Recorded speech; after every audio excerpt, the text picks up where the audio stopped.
Tregu i baktive në Stom Golem të qytetit të Shkodrës vijon të jetë i mbyllur për tregtarët e Gjës së Gjallë. Edhe këtë të diel, tregtarët nuk janë lejuar të shesin në treg, duke ju drejtuar rrugës pranë këtij tregu. Ashtu siç shihet edhe në pamje, rruga pranë këtij tregu është mbushur nga tregtarë dhe bakti, duke krijuar edhe një kaos dhe rëmuj në këtë rrugë. Për televizionin Rozafa, tregtarët shprehen se nuk lejohen të shesin në treg, ndërsa për sa i përket vaksinimit të baktive, tregtarët theksojnë se baktitë e tyre nuk janë vaksinuar asnjëherë. Njështu në këtë popull në rrugë, pa hangër, pa pi, ta timet i paguajmë, zjanat i paguajmë në rrugë, a i skandal i malë, e la marra tërp fasjazez për popullin shqiptar mas 25 vitesh demokraci. Vaksinat nga kanë marrua, vaksinat një është rranë, a tërp, a fasjazez, as 10% rrashkodër që janë vaksinua, as 5% janë.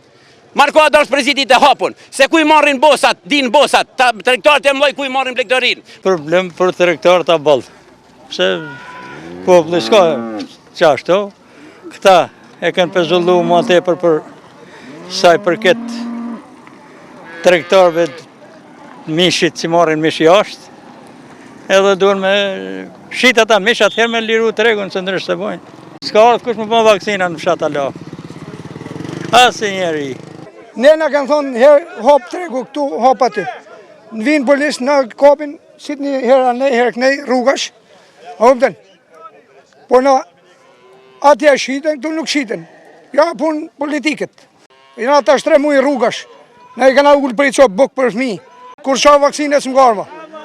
A me rajta, kur qa vaksinet.